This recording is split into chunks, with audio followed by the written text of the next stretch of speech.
receding hairline in male and hair thinning in females are very common और आज हम इसी के बारे में बात करेंगे। Hello everyone, my name is doctor Parmil Kumar Sharma and I am a consultant dermatologist and hair transplant surgeon at Clinic Skin Essence, new Delhi. So आज हम बात करने जा रहे हैं इस वीडियो में receding hairline in male और हेयर थिनिंग इन फीमेल्स के ट्रीटमेंट ऑप्शंस और कौन सा ट्रीटमेंट को कब डिसाइड कर सकते हैं, हम कब करवा सकते हैं कौन सा ट्रीटमेंट। सो आज हम इसके बारे में बात करेंगे। तो हेयर लॉस और हेयर फॉल के ट्रीटमेंट्स की बात करें तो ब्रॉडली 3 ट्रीटमेंट्स होते हैं। Number 1 medications, number 2 medical treatments like PRP और mesotherapy and number 3 hair transplant surgery. So अब हम डिस्कस करते हैं कि जो वेरियस स्टेजेस होती हैं हेयर लॉस की, उसमें हम कौन सी स्टेज में कौन सा ट्रीटमेंट ले सकते हैं। Now coming to stage 1। Stage 1 में क्या होता है, यूजली हेयर थिनिंग ही होती है। जो मेल होते हैं उनमें यूजली फ्रंटल एरिया और जो क्राउन एरिया होता है उस एरिया में थिनिंग होती है। जो स्टेज 1 फीमेल होता है, फीमेल के केसेस में जो हमारी पार्टीशन लाइन होती है ये यूजली यहाँ पे थोड़ी सी वाइडनिंग और ब्रॉडनिंग दिखनी स्टार्ट हो जाती है। तो इस स्टेज पे हम जो ट्रीटमेंट हमारे होते हैं, हम ये सोचते हैं कि हम ये जो थिनिंग का प्रोसेस है इसको हम डिले कर दें थोड़ा सा। ये जो ट्रीटमेंट सारे होते हैं हमारे डिलेइंग की तरफ होते हैं, जो थिनिंग होती है उसको हम डिले कर दें। जो मेडिसिन्स यूजली इस स्टेज में हम मेडिसिन्स ही देते हैं, ट्रीटमेंट्स इतनी ज़्यादा नीड नहीं होती है। और जो मेडिसिन्स होती हैं, सबसे पहले जो मेडिसिन आती है वो इसमें मिनॉक्सिडिल होती है। अब मिनॉक्सिडिल ओरल फॉर्म में भी आती है, टैबलेट फॉर्म में भी आती है, लोशन में भी आती है, फॉर्म में भी आती है। जो लोशन की स्ट्रेंथ होती हैं वो डिफरेंट स्ट्रेंथ्स में आती है, लाइक 2%, 3%, 5%, 7% एंड 10%। तो कौन सी स्ट्रेंथ की मिनॉक्सिडिल किसको कब अप्लाई करनी है ये पेशेंट के एग्जामिनेशन के बाद ही पता चलता है। तो ये आपके डॉक्टर आपको बेटर एडवाइस करेंगे कि आपको कौन सी स्ट्रेंथ की मिनॉक्सिडिल अप्लाई करनी होती है। तो इसके लिए बेटर है कि आप अपने डर्मेटोलॉजिस्ट को कंसल्ट करें। और मिनॉक्सिडिल भी आपको 1-2 महीने नहीं अप्लाई करनी होती है, ये लॉन्ग टर्म में अप्लाई करनी होती है। फर्स्ट मंथ में तो यूजली क्या होता है कि मिनॉक्सिडिल इंड्यूस्ड हेयर लॉस ही होता है। तो फर्स्ट मंथ में आप ये ना सोचें कि मेरे बाल ज़्यादा झड़ने लगे, तो वो फिजियोलॉजिकल ही होता है। उसमें पहले मंथ में मिनॉक्सिडिल से बाल ज़्यादा झड़ते ही हैं। तो मिनिमम 6 मंथ्स तो सबको अप्लाई करनी ही होती है। और उसके बाद भी जो है ड्यूरेशन कितनी अप्लाई करनी पड़ेगी मिनॉक्सिडिल, वो आपके डर्मेटोलॉजिस्ट ही आपको गाइड करेंगे।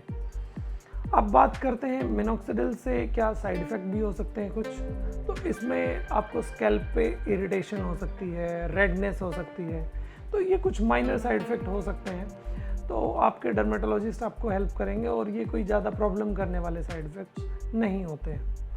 Now coming to second drug जो हम हेयर थिनिंग और रिसीडिंग हेयर लाइन में देते हैं, एंड इट इज़ फिनेस्ट्राइड।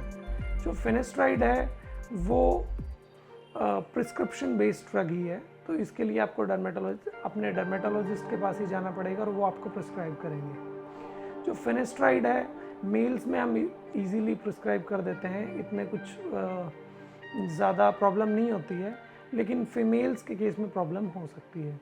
तो हम जो अनमैरिड फीमेल होती हैं जिनमें थिनिंग स्टार्ट हो जाती है और जिनको प्रेगनेंसी प्लान करनी होती है, उन केसेस में हम फिनेस्ट्राइड नहीं देते हैं, तो उनसे साइड इफ़ेक्ट हो सकते हैं।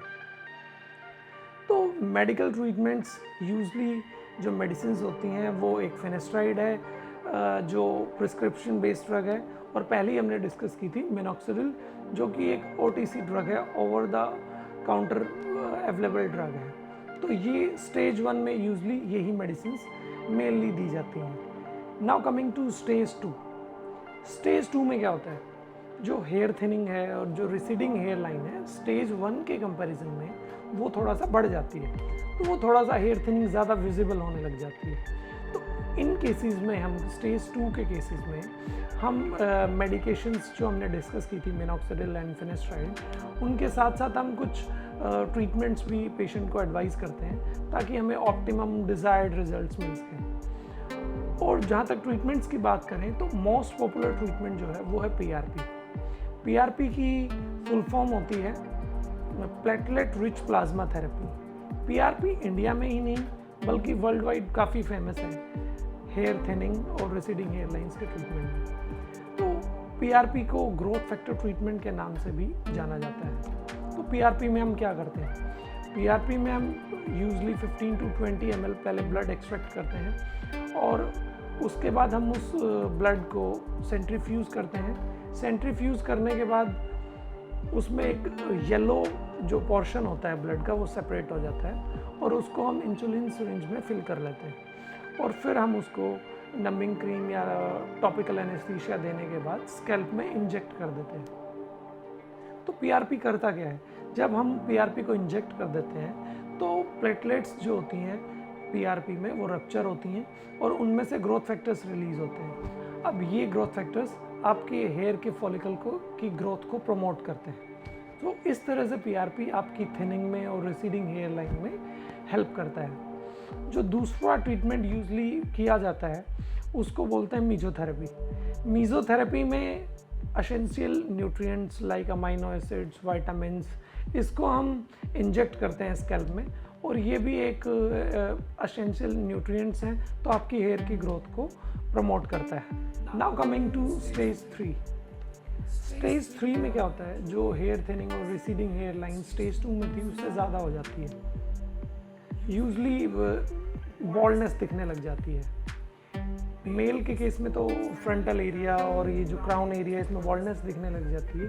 फीमेल्स के केस में भी क्या होता है, जो हेयर लाइन है ये इतनी वाइड हो जाती है और हेयर्स के बीच में इतना गैप हो जाता है कि वहाँ पे भी बॉल्डनेस दिखने लग जाती है। तो इसमें हमने स्टेज 2 तक तो डिस्कस किया था कि हम उसमें मेडिसिन देते हैं और हम प्रोसीजर्स लाइक हमने पीआरपी और मीजोथेरेपी डिस्कस किया था। तो हम इन मेडिकेशन से और जो हमने ट्रीटमेंट्स डिस्कस किए उससे हम उसको डिले कर सकते हैं सिर्फ, लेकिन इसका जो परमानेंट ट्रीटमेंट है वो सिर्फ एक ही होता है और वो होता है हेयर ट्रांसप्लांट सर्जरी। तो हेयर ट्रांसप्लांट सर्जरी एक डे केयर सर्जरी होती है, उसमें एडमिट रहने की ज़रूरत नहीं होती है। उसी दिन हम पेशेंट को डिस्चार्ज कर देते हैं और 3 दिन के बाद हम उसको ड्रेसिंग रिमूवल के लिए बुलाते हैं और फिर उसके बाद 2-3 हफ्ते के बाद पेशेंट को आना होता है, हम उसको मेडिसिन प्रिस्क्राइब करने के लिए बुलाते हैं। तो मेल्स के केस में फ्रंटल और ये जो क्राउन एरिया है इसके केस में हम करते ही करते हैं ट्रांसप्लांट। मेल के केसेस जो बॉल्डनेस के होते हैं उसके बारे में मोस्टली सब लोग अवेयर हैं, लेकिन खासकर फीमेल्स के केस में भी हेयर ट्रांसप्लांट होता है, ये आप लोगों को इतना नहीं पता होगा। लेकिन फीमेल के केस में भी ये जो हेयर लाइन होती है इतनी वाइड हो जाती है कि हम फीमेल के केसेस में भी हमें हेयर ट्रांसप्लांट कर सकते हैं और उससे भी हमें अच्छे रिजल्ट मिलते हैं।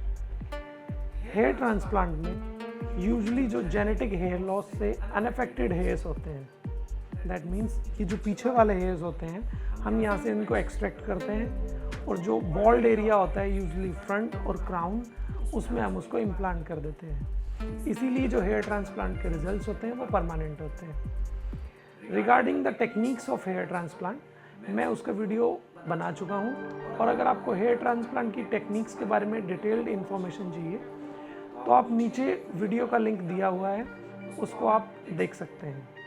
और अगर आपको हेयर ट्रांसप्लांट से रिलेटेड और आपकी क्वेरीज़ हैं, क्वेश्चंस हैं तो नीचे आप कमेंट कर सकते हैं, मैं और मेरी टीम उनको आंसर करेंगे और हमारे क्लिनिक के नंबर पे आप डायरेक्टली कॉल भी कर सकते हैं। Thank you very much. और अगर आपको ये वीडियो पसंद आए तो आप वीडियो को लाइक कीजिए, चैनल को सब्सक्राइब कीजिए और बेल आइकन को प्रेस कीजिए। Thank you very much.